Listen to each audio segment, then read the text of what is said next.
दोस्तों, कैसे हैं आप सब। आज हम कवर करने वाले हैं करंट अफेयर का एक बहुत ही इम्पॉर्टेंट टॉपिक जो हर गवर्नमेंट एग्ज़ाम्स में पूछा जाता है। आप आंसर राइटिंग्स में इसको यूज़ कर सकते हैं और प्री में भी इससे डायरेक्ट क्वेश्चंस बनते हैं। टॉपिक का नाम है ग्लोबल जेंडर गैप इंडेक्स 2023। इसे रिलीज़ कौन करता है? World economic forum. ये 2006 में इसकी शुरुआत हुई थी। 2006 से ये रिपोर्ट पब्लिश हो रही है और ये एक एनुअल रिपोर्ट है। ये रिपोर्ट किन डायमेंशंस पे बेस है? किन डायमेंशंस पे ये देखा जाता है कि women and man are equal और having equal participation, equal opportunities. There are 4 key dimensions. First is economic participation and opportunity. Second is educational attainment.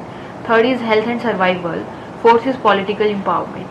मतलब इन चार डायमेंशंस पे ये देखते हैं कि विमेन को मैन के कंपैरिजन में क्या स्टेटस है, उसको कितना इकोनॉमिक पार्टिसिपेशन और अपॉर्चुनिटी मिल रही है, एजुकेशन में उनको कितना पार्टिसिपेशन और एक्सेस मिल रहा है, हेल्थ में उनका क्या स्टेटस है और पॉलिटिकली उनको कितना एम्पावरमेंट है, उनके पास कितनी पावर है।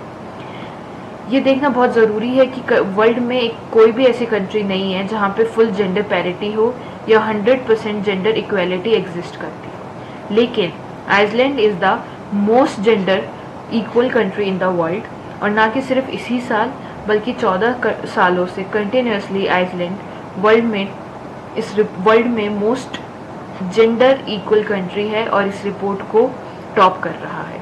बाकी कंट्रीज़ का स्टेटस भी हम देख लेते हैं। आइसलैंड फर्स्ट पे है, नॉर्वे सेकंड पे है और थर्ड पे फिनलैंड है, फोर्थ पे न्यूजीलैंड है एंड फिफ्थ पे स्वीडन है, सिक्स्थ पे जर्मनी है। आपको इन सब के नाम याद करने की कहीं ज़रूरत नहीं है, आप 3 कंट्रीज़ के नाम याद रख सकते हैं, that will be more than enough. First है आइसलैंड, सेकंड है नॉर्वे, थर्ड है फिनलैंड। इनका स्कोर 0 to 1 के स्केल पे मेज़र होता है, ये भी हमें ध्यान रखना है। इस पे भी प्री में क्वेश्चन बन सकता है। अब हम बात करते हैं इंडिया की। इंडिया की रैंक 135 थी 2022 में। 1.4% की इम्प्रूवमेंट के साथ और 8 पोजीशन इम्प्रूव करके इस साल इंडिया की रैंक है 127 आउट ऑफ 146 कंट्रीज़। मतलब टोटल कंट्रीज़ कितनी थी इस रिपोर्ट में? 146।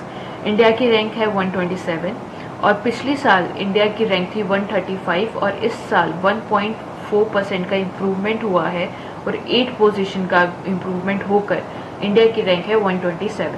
That is a good sign for India. लेकिन जब हम हमारी नेबर कंट्रीज़ को देखते हैं, जहां पाकिस्तान की रैंक है 142, बांग्लादेश की है 59, चाइना की है 107, नेपाल की है 116, श्रीलंका की है 115 और भूटान की है 103, तो हम ये एनालाइज कर सकते हैं कि पाकिस्तान को छोड़ के इंडिया, हमारी सारी नेबर्स कंट्री इंडिया से बेटर परफॉर्म कर रही है। मतलब इन नेबर कंट्रीज़ में इंडिया से बेटर जेंडर इक्वेलिटी एग्जिस्ट करती है।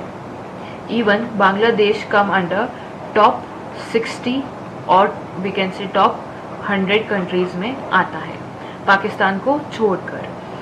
आज की क्लास में जो आपने पढ़ा है उसे आप अपने आंसर्स राइटिंग में और प्री में जो भी क्वेश्चंस बनते हैं उनमें ज़रूर इनकॉर्पोरेट करना। ये बहुत ज़रूरी है कि इस वीडियो में जो भी आपको मैंने टॉपिक्स दिखाए उसमें पूछा जा सकता है। आपके पेपर में ये पूछा जा सकता है कि 4 की डायमेंशंस कौन थे, ये रिपोर्ट रिलीज़ कौन करता है, ये एनुअल रिपोर्ट है कि नहीं, इसकी शुरुआत कब से हुई थी, इंडिया की क्या पोजीशन है, आपसे ये भी पूछा जा सकता है।